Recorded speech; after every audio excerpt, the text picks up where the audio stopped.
ಬೆಂಗಳೂರಿನ ರಸ್ತೆಗಳ ದುಸ್ಥಿತಿ ಬಗ್ಗೆ TV9 ನಿರಂತರವಾಗಿ ಅಭಿಯಾನ ಮಾಡಿತ್ತು.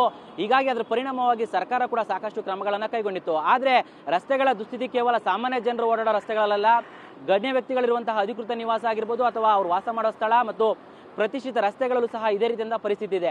ಸದ್ಯಕ್ಕೆ ನಾನು ನಿಮ್ಗೊಂದು ಜಾಗವನ್ನು ತೋರಿಸ್ತಾ ಇದ್ದೀನಿ. ಈ ಜಾಗದಲ್ಲಿ ರಸ್ತೆಯ ದುಸ್ಥಿತಿ ಯಾವ ರೀತಿ ಇದೆ ಅಂತ ನೋಡ್ಬೋದು. ರಸ್ತೆಯ ಬದಿಯಲ್ಲಿರುವಂತಹ ಡ್ರೈನೇಜ್ನ ಸ್ಲ್ಯಾಬ್ ಮುರಿದು ಬಿದ್ದಿದೆ.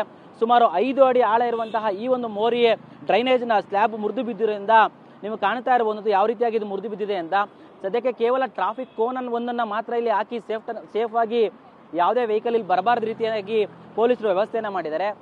ಈ ಒಂದು ಜಾಗ ಇರುವಂಥದ್ದು ಇನ್ಫ್ಯಾಂಟ್ರಿ ರೋಡ್, ಬೆಂಗಳೂರಿನ ಇನ್ಫ್ಯಾಂಟ್ರಿ ರೋಡು, ಅದರಲ್ಲೂ ಸಹ ಬೆಂಗಳೂರಿನ ಸಿಟಿ ಕಮಿಷನರ್ ಅಧಿಕೃತ ನಿವಾಸದ ಎದುರುಗಡೆ ನೀವು ದೃಶ್ಯದಲ್ಲಿ ಗಮನಿಸಬಹುದು. ಇದೇ ಸಿಮಂತ್ ಕುಮಾರ್ ಸಿಂಗ್ ಅಂದ್ರೆ ಬೆಂಗಳೂರಿನ ಸಿಟಿ ಕಮಿಷನರ್ ಅವರ ಅಧಿಕೃತ ನಿವಾಸ. ಈ ರಸ್ತೆಯ ಬದಿಯಲ್ಲಿ ಒಂದು ಕಡೆ ಸಿಮಂತ್ ಕುಮಾರ್ ನಿವಾಸ ಇದ್ರೆ ಇನ್ನೊಂದು ಬದಿಯಲ್ಲಿ ಈ ರೀತಿಯಾದಂತಹ ದುಸ್ಥಿತಿ ನಿರ್ಮಾಣವಾಗಿರೋದು.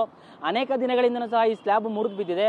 ಕೇವಲ ಟ್ರಾಫಿಕ್ ಕೋನ್ ಅನ್ನ ಒಂದು ಪೊಲೀಸರು ಇಟ್ಟಿದ್ದಾರೆ ಹೊರತು ಇಲ್ಲಿನ ಗ್ರೇಟರ್ ಬೆಂಗಳೂರಿನ ಅಧಿಕಾರಿಗಳಾಗಿರ್ಬೋದು ಅಥವಾ ಇಂಜಿನಿಯರ್ಗಳಾಗಿರ್ಬೋದು ಯಾರೂ ಸಹ ಈ ಬಗ್ಗೆ ಗಮನವನ್ನು ಹರಿಸ್ತಾ ಇಲ್ಲ.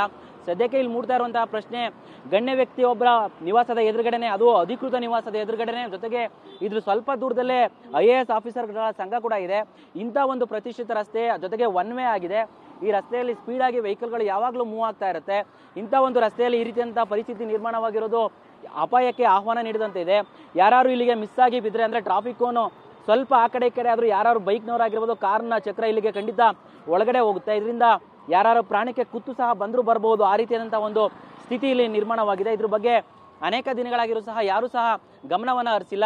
ಇನ್ನಾದರೂ ಸಹ ಪೊಲೀಸ್ ಆಯುಕ್ತರ ನಿವಾಸದ ಎದುರುಗಡೆ ಈ ರೀತಿಯ ಪರಿಸ್ಥಿತಿ ನಿರ್ಮಾಣವಾಗಿದೆ ಅನ್ನೋ ಕಾರಣಕ್ಕಾದರೂ ಅಧಿಕಾರಿಗಳು ಈ ಬಗ್ಗೆ ಗಮನವನ್ನು ಹರಿಸಿ ಇಲ್ಲಿನ ಸಮಸ್ಯೆಯನ್ನು ಬಗೆಹರಿಸ್ತಾರ ಕಾದು ನೋಡಬೇಕಾಗಿದೆ. ಕ್ಯಾಮ್ರಾಮನ್ ರವಿ ಜೊತೆ ಪ್ರದೀಪ್ ಚಿಕ್ಕಾಟಿ, TV9 ಬೆಂಗಳೂರು.